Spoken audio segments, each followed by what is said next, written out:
14ஆம் தேதி இன்னும் 13ஆம் தேதி பின்னர் 6 மணிக்கு அவங்க இங்க வந்துருவாங்க. ஹன்சாபென் மற்றது ஜெமினி சிஸ்டர், அவங்களோட பேர் ஜெமினி பென், மற்றது தேவி சிஸ்டர், ஹன்சாபெனுக்கு உதவியாளராக இருக்கிறவங்க குமார்பாய். 4 பேரும் வர்றாங்க. 14ஆம் தேதி வந்து 5 வருஷத்துக்கு உட்பட்ட 5 வருஷத்துக்குள்ள ஞானத்துல இருக்கிறவங்களுக்கு ராக்கி நிகழ்வு. காலம் நேரம் தான் ராக்கி, பகல் நேரம் தான் ராக்கி நடக்கும். 14ஆம் தேதி அப்படி. ஒரு 15ஆம் தேதி 5 வருஷத்துக்கும் 10 வருஷத்துக்கும் இடைப்பட்ட ஆத்மாக்களுக்கு ராக்கி நிகழ்வு. 16ஆம் தேதி அது ஞாயிற்றுக்கிழமை 10 வருஷத்துக்கு மேற்பட்ட பிகேஸுக்கு ராக்கி கட்டுவாங்க. பிறகு 16ஆம் தேதி பின்னேரம் அந்த விஐபி இளம் உத்தியோகத்தர்களுக்கான நிகழ்வு. அதுக்கான இன்விடேஷன் நீங்க மயூரன் பிரதர்ட்ட எடுத்துக்கொள்ளலாம், அனௌன்ஸ் பண்ணுவாங்க. அப்ப இவ்வளவு ஆத்மாக்களை பாபா சொன்னார், மைக்கு வாரிசுகளை உருவாக்குங்க. வெளியாக்கள் எத்தனை பேர் அவங்கள கூட்டிட்டு வர முடியுமோ அத்தனைக்கு இதோட நாங்க நல்ல ஒரு வாய்ப்பா அவங்கள நம்ம கூட்டிட்டு வரணும்.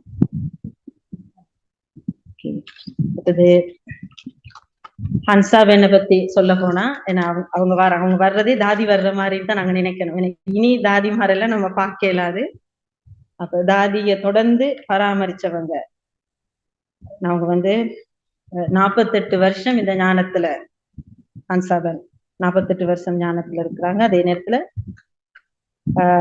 78ஆம் ஆண்டு அவங்க வந்து ஞானத்துக்கு வந்து பிறகு 80-86ல அந்த 6 வருஷம் வந்து சென்ட்ரல்ல கிழமை நாள்கள்ல தங்கிட்டு போய் அப்படி இருந்து சேவை செஞ்சிருக்காங்க. பிறகு 86ல இருந்து முழுமையா அர்ப்பணிச்சு தாதியோட இருந்து சேவை செஞ்சிருக்காங்க. தாதி ஜான்கியோட 40 வருஷம் அவங்களுக்கு அனுபவம். நாங்க தாதிமார்களோட திருஷ்டி ஒரு செகண்ட் எடுக்கிறதுக்கு நாங்க எவ்வளவோ ஆசைப்படுறோம். நாங்க இவங்க 40 வருஷம் அவங்களுடைய திருஷ்டியோடய வாழ்ந்துருக்காங்க.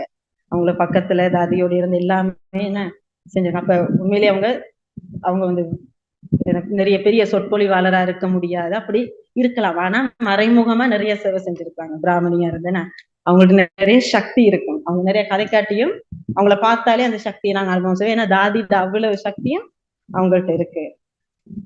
என்னோட அவங்க அந்த தாதி சரீரம் விடுற அந்த கடைசி நேரத்துல அவங்களோட அனுபவம் ஹன்சாபென் சொல்லியிருந்தாங்க. தாதி இப்ப ஹாஸ்பிட்டல்ல இருந்து மதுபனுக்கு கொண்டு போயிருந்து தாதி சொல்லி இருக்கிறாங்க. கடைசி நேரம் வந்து நான் மதுபன்ல தான் சரீரம் விடணும். நீங்க சிலர் கேட்டிருப்பீங்க சொல்லுவாங்கல்ல. அப்ப ஹன்சாபென் எப்படியோ அவங்க வந்து கொண்டு போய் சேர்த்துட்டாங்க மதுபனுக்கு. மதுபன்ல வச்சுதான் தாதி ஜான்கி சரீரம் விட்டது. அப்ப வந்து அவங்க அப்படி செய்யறதுக்கும் அவங்களுக்கு ஒரு சக்தி வேணும் தானே ஹன்சாபெனுக்கு. அந்த நேரத்தை தனி அவங்களுக்கு தாதி வந்து வழிகாட்டல் சொல்லுவாங்களா, அவங்க பெட்ல சொல்லிடுவாங்க, இங்க கொண்டு போ, அந்த டாக்டரை கூப்பிட்டு இந்த டாக்டரை கூப்பிட்டுன்னு சொல்லலாம். ஹன்சாபென்னாவே யோசிச்சு அவர் செஞ்சிருக்கிறார். அதாவது அவர் சொல்றாரு, பாபா எனக்கு சமிஞ்சம் கொடுத்தாரு, நான் இந்த டாக்டரை கூப்பிடணும்னு நினைச்சேன், இப்படி கூப்பிட்டு இப்படி செய்தேன், நான் எப்படியோ மதுமனுக்கு கொண்டு போய் சேர்த்துட்டேன். அப்ப வாகனத்திலையும் போக்குலையும் என்ன தாதி ஆம்புலன்ஸ்ல படுத்திருக்கிறாங்க. பாபா உயிர் விட்டுறக்கூடாது, மதுமன் கொண்டு போயிட்ட பிறகு உயிர் விடட்டும் பரவாயில்ல, இல்லாட்டி நான் வந்து நான் உங்களோட ஆசையை நிறைவேற்றாம போயிடுறேனே. அது அப்படி அர்ப்பணமா சேவை செஞ்சவங்க ஹன்சாபென். அப்ப ஒரு ஆளை பாக்குறதுண்டா சும்மா வெளியே பார்க்க தெரியுது அவங்க பக்கத்துல இருக்காங்க, ஆனா அவங்கள குளிப்பாட்டி எல்லாம் செய்யணும். அதெல்லாம் ஹன்சாபென் செஞ்சிருக்கிறாங்கடா. அவங்க சரியான ஒரு சக்திசாலி ஆத்மா. எல்லாரும் எப்படி செய்யல அப்படி செய்ய முடியாதவங்களை விடவும் மாட்டாங்க. அப்ப தாதியோட கடைசி நேரம் வரைக்கும் ஹன்சாபென் இருந்து பார்த்து செஞ்சிருக்காங்கன்னா அவ்வளவுக்கு அவங்கள்ட்ட அர்ப்பணிப்பு, தியாகம். நான் தான் செய்யணுமா அதெல்லாம் அவங்க ஒரு நாளே நினைச்சேன். அவங்களோட தூக்கம் எல்லாம் அவங்க அர்ப்பணிச்சுதான் செஞ்சிருப்பாங்க. அதே நேரத்துல தாதி சொன்னாங்களாம் ஹன்சாபெனுக்கு கடைசியா, நான் இப்ப எப்படியும் போறேன், நீ கவலைப்படக்கூடாது, ஒரு நாள் நீ தனியானு நினைக்காத, நான் இப்பயும் உன் கூட இருக்கிறேன், நான் இப்பயும் உன் கூட இருப்பேன் என்று சொல்லிட்டு தான் போயிருக்கிறான். அப்ப ஹன்சாபென் வராங்கன்னா தாதி வர மாதிரிதான். தாதி ஜான்கி அவங்களோட இப்ப இருக்கிறாங்கன்னா தாதி வாக்கு கொடுத்துட்டு தான் போயிருக்கிறார். கடைசி நேரத்துல ஹன்சாபென் சொல்றாங்க, தாதி சொன்னாங்க நான் உன்னோட இப்ப இருப்பேன் என்று சொன்னாங்க. அப்ப ஹன்சாபென் அந்த ராக்கி நிகழ்வு நாங்க ஒருத்தரும் தவற விடக்கூடாது, எங்களோட உறவுகள் மற்றது எல்லாருமே சொல்லி கூட்டிட்டு வரேன். அவங்களோட திருஷ்டியை பாக்குறது தாதியை பாக்குற மாதிரி தான் எங்களுக்கு இருக்கும். அதே நேரத்துல அவங்க வந்து 60க்கும் ஹன்சாபென் வந்து 60க்கும் மேற்பட்ட நாடுகளுக்கு தாதியோட பயணம் செஞ்சிருக்கிறாங்க. அப்ப இவ்வளவு அனுபவம் இருக்கும். மற்றது பிறகு 2007 தாதி ஜான்கி தலைமை நிர்வாகி ஆனோன்னு அவங்க மதுமனுக்கும் வந்து பல சேவைகள் அவங்களோட சேர்ந்து செய்திருக்கிறாங்க. அப்ப அதே நேரத்துல கடைசி 104 வயசுலதான் தாதி சரீரம் விட்டாங்க. அந்த டைமும் தாதி ஜான்கி சரீரம் முடியாத நிலை. அந்த நேரத்திலயும் பெங்களூர்ல போய் ஆயிரக்கணக்கான ஆத்மாக்களுக்கு உரையாற்றி இருக்கிறாங்களாம் ஹன்சாபன் சொல்லியிருக்காங்க. அதே நேரத்துல கடைசி நேரத்திலயும் பல ஆத்மா சகோதரிகளை அர்ப்பணிக்க வச்சாங்களாம் தாதி ஜான்கி பெங்களூர்ல. அப்ப அவங்களோட இருந்து சேவை செய்ய பாக்கியம் எனக்கு கிடைச்சது. இப்ப அவங்க அங்க சக்தி பவன் தாதி இருக்கிற அந்த வீட்டுக்கு பேர் சக்தி பவன் தாதி ஜான்கி. அங்க இருந்து இப்ப ஹன்சாபன் சேவை செய்து கொண்டிருக்கிறாங்க. ஹன்சாபனுக்கும் இலங்கை ஆக்கள் உண்மையிலேயே ஒரு இதொன்று இருக்குது. என்னண்டா எனக்கு ஞாபகம், நம்ம ஒரு முறை மதுபன் நிறைய சிசிஸ் நாங்க சென்டர் கோஆர்டினேட்டர்ஸ் போயிருந்தோம். மட்டக்களப்புல இருந்தா கூட ஆட்கள் போனது. அப்ப நாங்க போய் தாதியை பர்சனலா சந்திக்கிறோம்ட்டு நாங்க ஒருத்தரும் அதை யோசிக்கல. எங்களோட பெரியவங்களும் அதை யோசிக்கல. ஆனா ஹன்சாபன் அதை பார்த்துட்டு அவ ஏற்பாடு பண்ணா. அவ அனௌன்ஸ் பண்ணி கூப்பிட்டா, இலங்கையில இருந்து நிறைய இப்படி சென்டர் பொறுப்பாளர் வந்திருக்கீங்க, வாங்க தாதியை அதுதான் நாங்க தாதியை கடைசியா சந்திச்சது, தாதி ஜான்கிய. அப்படி அவங்களுக்கு எங்கெல்லாம் அக்கறை இருக்கு. நாங்க கேட்கல, அவங்களை எங்களை கூப்பிட்டு தாதி கையால தோழி கொடுக்க வச்சு கிஃப்ட் கொடுத்து அப்படி தாதியோட திருஷ்டி எங்களுக்கு கிட்டவா எடுக்க கிடைச்சது. அப்ப அவங்க சொல்றாங்க, நீங்க ஏன் சந்திக்கல, இத்தனை பேர் வந்திருக்கிறீங்க, ஏன் சந்திக்கல என்று கேட்டாங்க ஹன்சாபன். அப்ப அப்படிப்பட்டவங்க வராங்க, நாங்க பாக்கியசாலிகள். என்ன அவங்களோட கையால நாங்க எல்லாரும் ராக்கி கட்டி கொள்ளணும், பழைய பிகேஸையும் ஊக்கப்படுத்தணும்.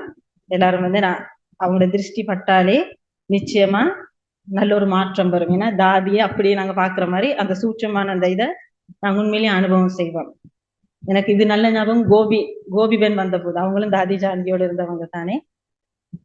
அவங்கள வரவேற்கிறதுக்கு எல்லாரும் ஓடி வந்தா. அப்ப நான் சரி கோபிபென் தானே, நமக்கு அவங்களை யுக்தி இதோட பழக்கம்படியா நான் அதை சரி சும்மா போவோம் இங்க வாசல்ல வந்தேன். சும்மா தள்ளிதான் நின்றேன். பார்த்தோடனே வந்த உடனே ஒரு திருஷ்டி ஒன்று கொடுத்தோடனே எனக்கு தாதி அங்கே வந்த மாதிரி இருந்தது. அதுதான் அவங்களோட ஏன்னா அவங்க சின்னாக்கள் நம்ம அப்படி நினைக்க கூடாது. தாதி வேற, இவங்க ஜூனியர்ஸ் தானே அப்படின்னு இல்லை. அவங்க வந்த உடனே எல்லாருக்கும் ஒரு திருஷ்டி கொடுத்தாங்க. அப்ப நான் தாதி வந்திருக்கிறாங்களோட உண்மையா நான் உணர்ந்தேன். என்னடா சும்மா நினைச்சிட்டேனே என்று நான் நினைச்சேன். அப்படித்தான் ஹன்சாபன் 40 வருஷம் தாதியோடய பக்கத்துல இருந்தவங்கண்டா அவங்க அவங்களோட பகிர்வுகள் எல்லாமே சிறந்ததா இருக்கு. நாங்க அதை கேட்டு நிறையவே தாதிய அனுபவம் செய்யலாம். மற்றது அந்த ஜெமினி சிஸ்டர் அவங்களும் 1979 ஞானத்துக்கு அவங்களுக்கும் 47 வருஷம் இந்த ஞானத்துல இருக்கிறாங்க.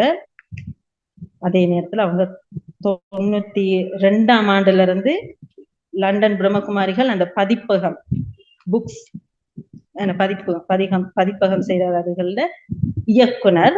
அதே நேரத்துல மிட்லண்ட்ஸ் என்ற அந்த பிரதேசத்துக்கு சேவைக்கு பொறுப்பா இருக்கிறாங்க ஜெமினி சிஸ்டர். அவங்களும் தாதி ஜான்கியால வழி நடத்தப்பட்டவங்க தான். தாதி ஜான்கி தான் அவங்களுக்கு வழிகாட்டியா இருந்திருக்கிறாங்க. அதன் தாங்க கல்வி பயிற்றுவிப்பாளர், மற்றது சிறந்த சொற்பொழிவாளர், சர்வதேச ரீதியா நிறைய விஐபிஸ்களுக்கு அவங்க சேவை செஞ்சிருக்கிறாங்க. அரசியல்வாதி, பலதரப்பட்ட ஆத்மாக்கள், இளமாக்கள் எல்லாருமே அவங்க சேவை செய்திருக்காங்க. ஆகவே அவங்களோட தான் இந்த பப்ளிக் ப்ரோக்ராம் இருக்கு. அதையும் நாங்க தவற விடக்கூடாது. ஏன்னா நிறைய விஐபிஸை கூட்டிட்டு வரக்கூடியவங்களை கூட்டிட்டு வரணும். ஏன்னா அவங்களும் தாதி ஜான்கிட்ட எத்தனையோ வருஷம் 40 வருஷத்துக்கிட்ட அவங்களோட வழிகாட்டலின் படி இருந்தவங்க தான். லண்டன்ல ஏன்னா அப்ப லண்டன் மாதிரி அது என்ன மாயா உலகம். அந்த உலகத்துல எல்லாருமே குமாரிஸ் தான் வர்றாக்கள், எல்லாரும் குமாரிசும் குமாரும் தான். அந்த ஜெமினி வேணும் குமாரி தான். அப்ப அவங்க அந்த நேரத்துல அர்ப்பணிச்சு சேவை செஞ்சிருக்கிறாங்கண்டா, அந்த மாய உலகத்துல இருந்து விடுபட்டு சேவை செஞ்சிருக்கிறாங்கண்டா எவ்வளவு சக்திசாலி ஆத்மாக்கள். அப்ப ஆகவே அவங்களோடையும் அவங்களும் வர்றாங்க. இப்ப நம்ம இந்த வாய்ப்புகளை தவற விடக்கூடாது. மற்றவங்களையும் நாங்க கூட்டிட்டு நன்மை அடைய செய்யணும். இவங்களை பாக்குறதாலேயே நிறைய பேர் உண்மையா வாரிசாத்மாக்களா வாரிசுகள் ஆகலாம் அல்லது மைக் ஆகுவாங்க, மைக் ஆத்மாக்கள் வருவாங்க. மற்ற குமார் பாயை பத்தி உங்களுக்கு தெரியும், ஏற்கனவே வந்தாரு. தாதி ஜான்கியில டிரைவரா இருந்து ஒரு சேவை செய்திருக்காரு 2007ஆம் ஆண்டுல இருந்து. அப்ப ஒரு தாதிக்கு பதிலா இப்ப 4 பேர் வராங்க. நாங்க அந்த சக்தி, அந்த திருஷ்டியை நாங்க எடுத்துக்கொள்ளணும். அவங்களோட எங்கட நேரம் இல்லைன்னு சொல்லிடக்கூடாது. எப்படியாவது நம்ம நேரம் ஒதுக்கி இந்த நிகழ்வுகளுக்கு கலந்து கொள்ளணும். சாந்தி.